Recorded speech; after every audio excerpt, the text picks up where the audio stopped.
I was doing my level 3 diploma in art and design, and I had to make a movie, a short film, and it was around the topic of identity.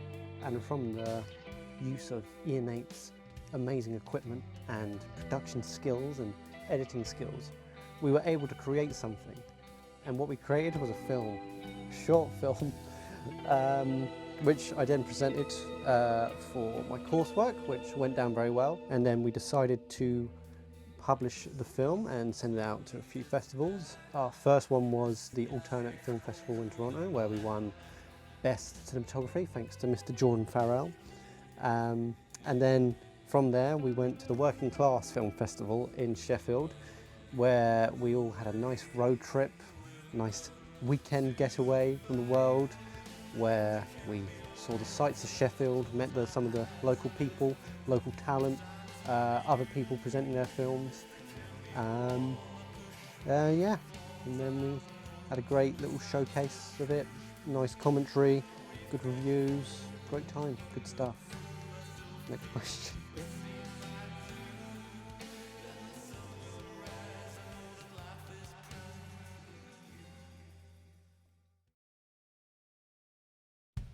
We are going to Sheffield, to the Sheffield Working Class Film Festival, where our first film...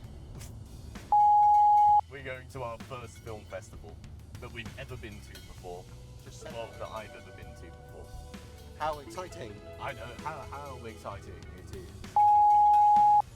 Tell us a little bit about the Working Class Film Festival and what you're expecting. I'm glad you asked. It is a festival in Sheffield that is showing films, from short films to indie films to feature films, and it's going to be a networking event for us at En8, where we're going to meet other like-minded people, maybe even collab. We'll send out our business cards. Oh shit, I forgot my business card. Don't say that right now.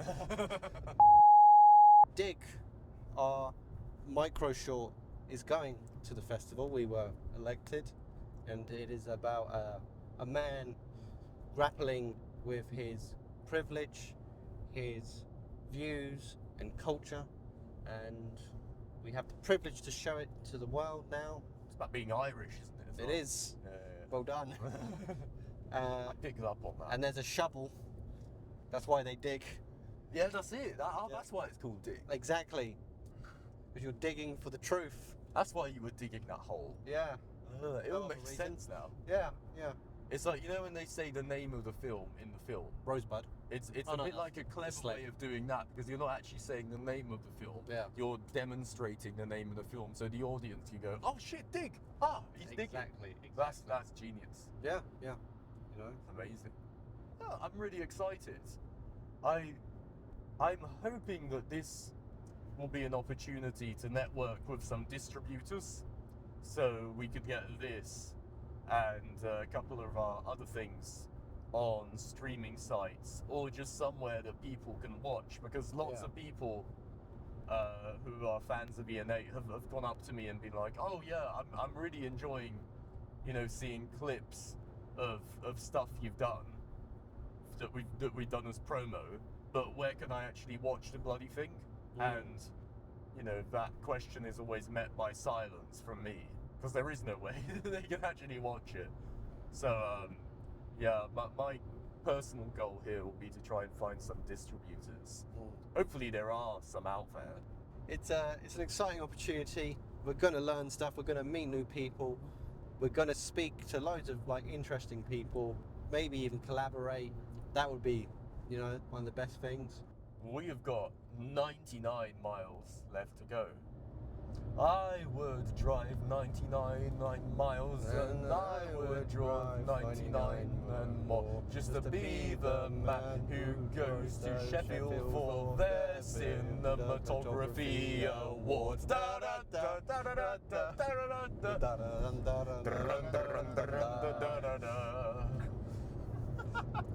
Eat your heart out, pretenders. We left at 8, got there for about 12ish. We parked up fairly close, and we thought we'd discover the city of Sheffield. Had a look around. We kind of appreciated the sights, the architecture, the artistic side of it. Where are How they? much work got done yesterday? A lot of work got done yesterday.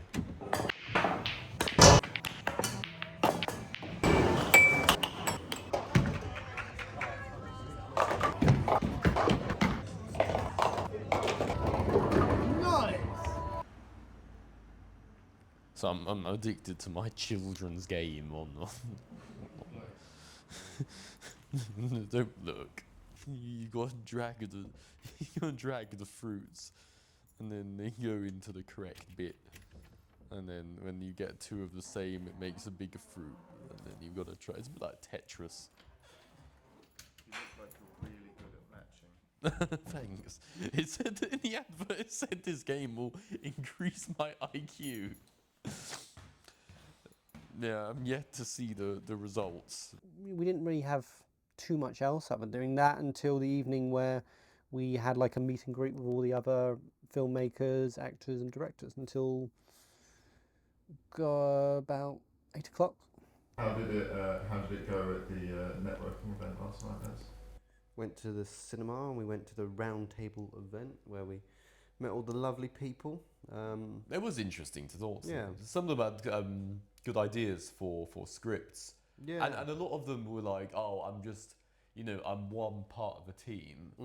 And I want to find other people who can bring my project to life. It's like, oh, I'm a director, I'm a writer. So actually, it's quite good for us to speak to those people, because actually, those are the people that we did exactly we could help. Yeah, potentially get our name on and make more contacts.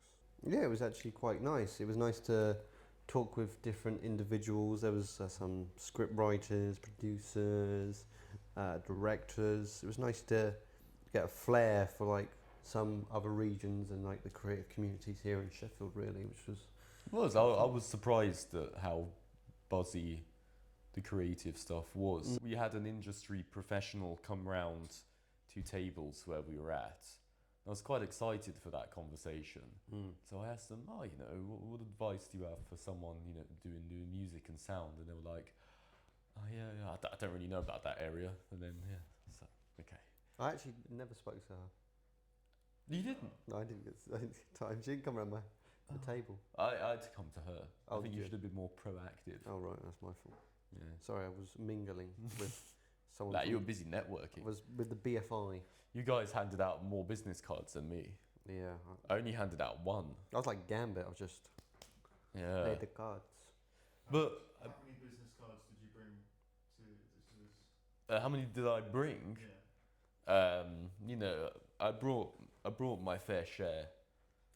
I brought 250. I didn't use any of my ones because I forgot.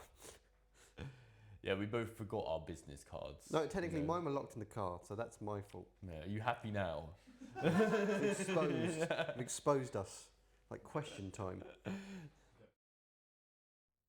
I was expecting a diverse. Just going to turn this off. It's really embarrassing.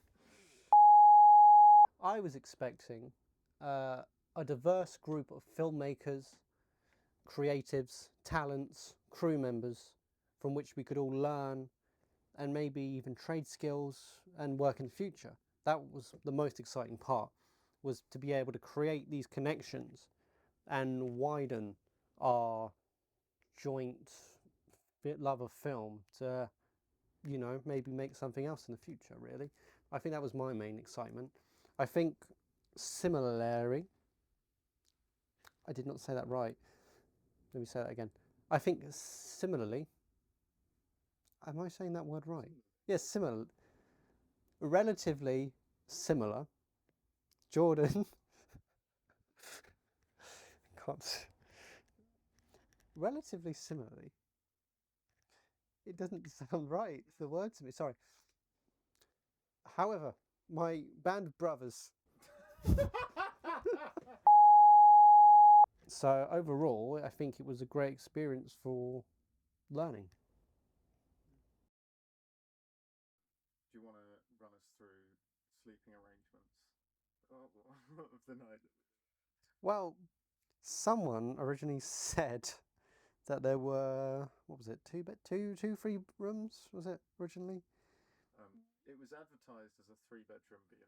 Oh, is that the case? Well, turns out it wasn't. Shock horror. Basically, really, it was 1 bedroom and a sofa bed. So I'm not blaming anyone except someone's dyslexic and can't tell the difference between 1 and 3. It does explain the good price of it. Thinking 110 quid, that's really good for a 3-bedroom apartment. But there was a reason. There was a reason. Was there any fights over who slept where? Ah, I'm glad you asked. We settled on one of us taking the sofa bed, and I think he was probably the happiest person of the night. And then the two of us, me and Tomasz, shared a bed. And we had a lovely, peaceful night where we all went to Bedfordshire, and we dreamt of a good release of our film. Did anything else happen at night? Yes, it did. I had a parasomnia attack, and I almost attacked Tomasz. I grabbed his leg because I think he grabbed me, and then we both screamed, and then he said that I thought I was his girlfriend. We headed down to the cinema. You could smell the cooking popcorn, the cheap fizzy drinks, but what I could taste was opportunity.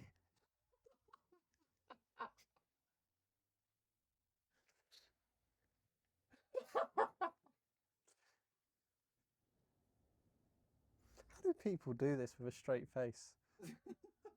I don't know, like,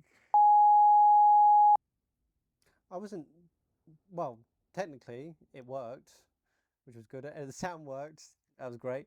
And all the, imagery worked, that was also great. There weren't any problems. I wasn't really seeing any competition. I just thought, more the chance to actually see our film be presented to a live audience and on a big screen.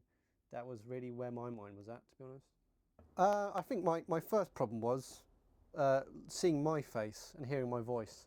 Because as everyone knows, as you perform, you hate looking at yourself and your voice at the same time, which is, it's a real like double-edged sword when it comes to like performing and acting. You want to do it, but then you have to look at yourself.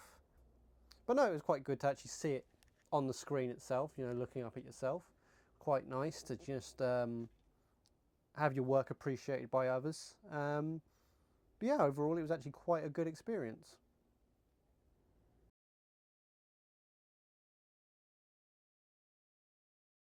We had a great Q&A session. Had my knickers twisted in a bunch, hoping that there wasn't something I didn't know what to say, and made sure that I listened carefully because I didn't want to say something and not realise what the actual question was. But no, I was quite prepared. I was mentally prepared to figure out what was to be said. I just wanted to start off by asking you guys about what the relationship between rurality and the working class is, what that means to you, and what drew you to investigate it. Because I think it's one of those things where a lot of people forget that the countryside also has people that aren't landowners in it. It really is like a privilege to be where I am now, because a lot of people don't always get those opportunities, especially like a lot of people who are, back in the day who wanted to be creative didn't have that same opportunity. They were stuck in this one place. So I think it's important to show that and present that to people, and also to appreciate where you come from. I think that's one of my core beliefs that I think is a strong fundamental thing that I want to continue and show in film. What struck me about what Joe was trying to get across, at least, was how people are able to express their agency and identity, and that can be basically limited to the tools that you have. And so that was kind of, when I was thinking about how I was going to like visually represent this, it was like just focus on that. And as you were talking about, when we went out and we were just like, we didn't plan on it raining, but it just like sort of the world just kind of provides you these things to shoot and when we're not too precious about it, that kind of stories sort of present themselves. So that became quite important for me. I mean, it's quite nice to get noticed in that view and people, think about it and actually process the film in their heads to depths that even as the creator of it, you don't even think about, which is quite a nice experience, really.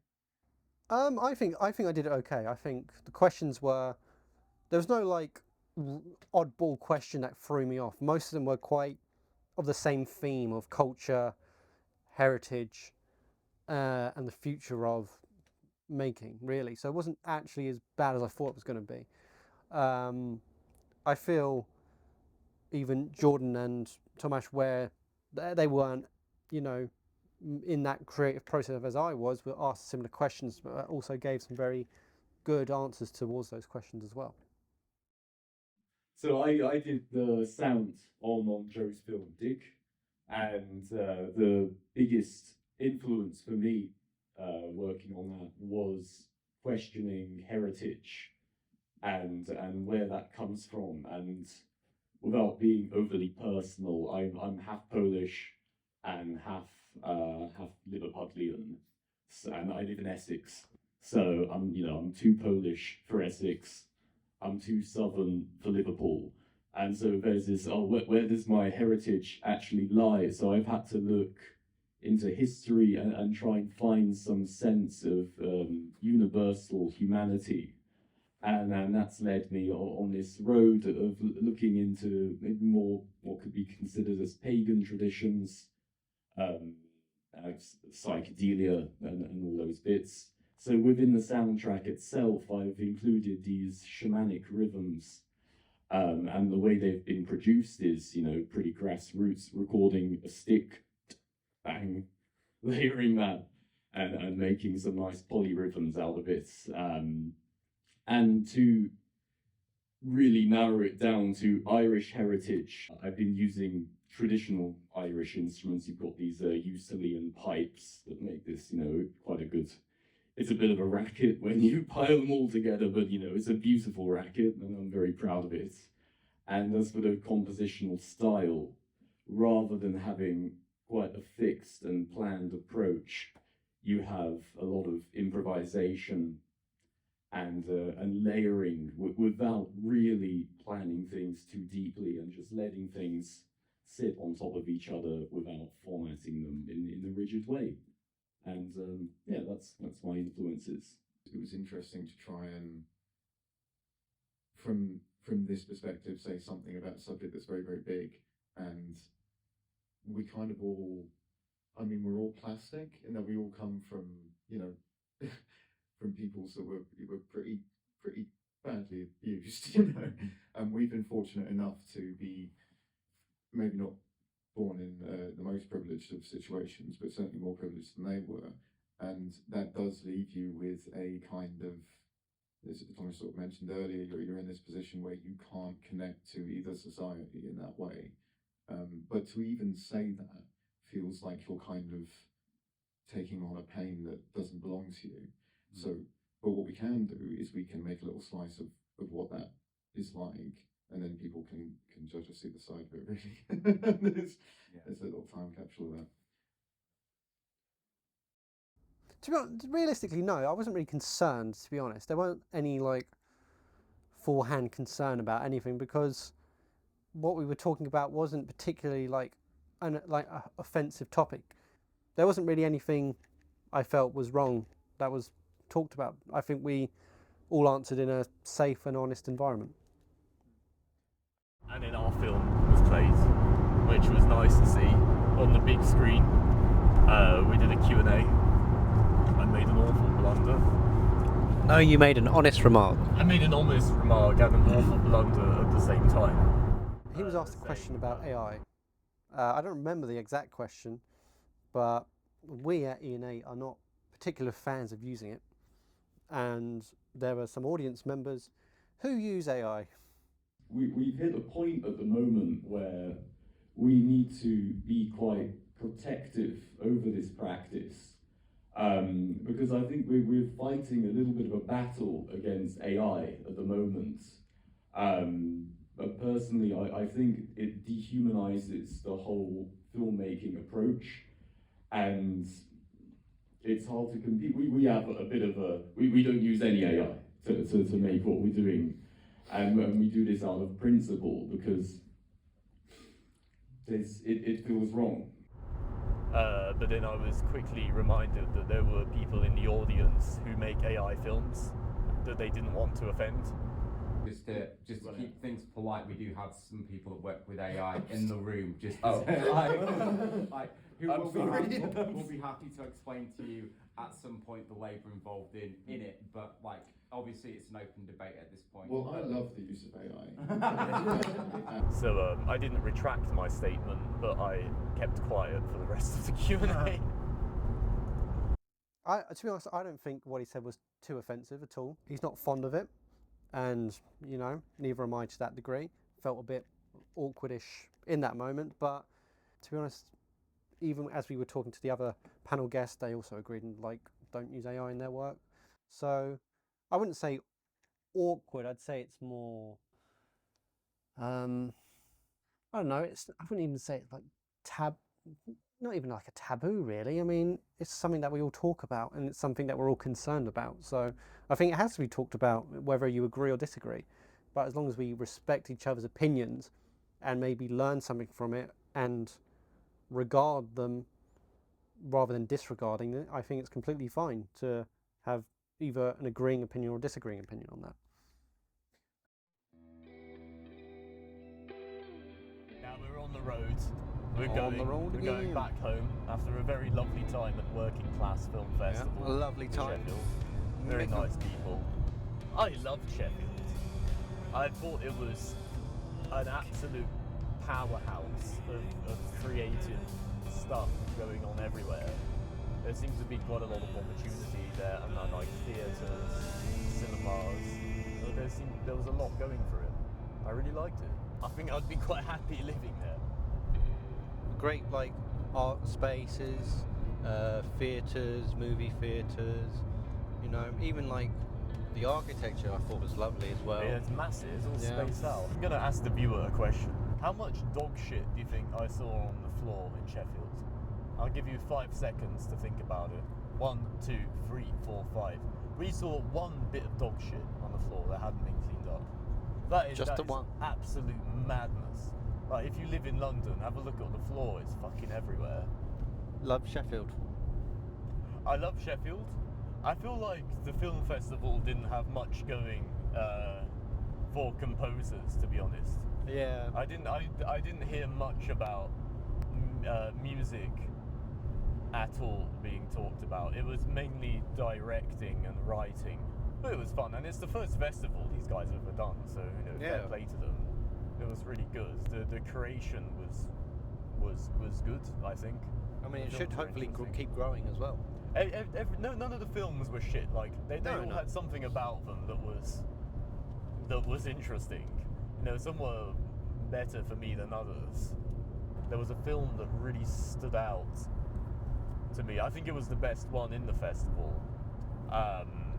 Very short. You see the top of a ceiling for 60 seconds, and then some text comes up, and there's some speaking in Arabic saying, you've just looked at a ceiling for 60 seconds and felt bored.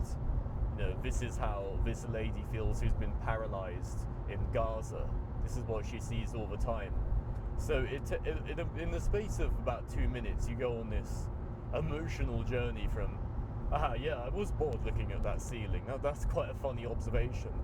To, oh God, this is a really tragic story. So it's taken you from here right down to here. So you've experienced this full range of human emotion in the space of 2 minutes. I've never seen a 2-minute film that is capable of taking you on that journey. That was very incredible and really touching as well. Yeah, they all had different impacts and like different feelings and emotions throughout them, and great to just see all these different creatives from around the world, from, you know, Germany, UK, North, South, you know, Middle East as well. It was all brilliant stuff. I think it was a bit bittersweet, as all things are, to a degree. 2 days of a lot of action, a lot of experience, kind of. It was something that, you know, we always were, you know, constantly building up and planning, and something that I want to keep doing, and I don't want to miss those opportunities. I want to keep growing as a filmmaker itself, and I think we all bonded from this experience as people, as filmmakers, and as friends. And I think it was an absolutely lovely experience, and would love to do it again. If you ever make a film, I'd strongly recommend sending it to the Working Class Film Festival. It's a great space of learning and being able to see your film up in an actual cinema. I highly recommend. Find out what you're making, what kind of people would love it, and send it everywhere. Send it as many people as you can, because you never really know. You know, if you know you've got a dartboard, you throw as many shots as you can in order to get those bullseyes. I've never been to Sheffield, and I've never been a director and had a Q&A about it before, so all new territory, all great territory. Good time, good lessons learned, good stuff, fun experiences, good memories, and hopefully it won't be the last time we have a film there. And yeah, overall great experience for everything, really. Good culture up there, good food, good people, really nice, great creative scene. And this is why I'm the best fucking composer in the world. Actually, it's a 3x4. No, it's a 4x5 polyrhythm. You know anything? It's called a Euclidean pipe. Yeah, so I was really badly bullied at school. I don't really know anything about cameras, to be honest. It has nothing to do with this film. I just thought I'd mention it.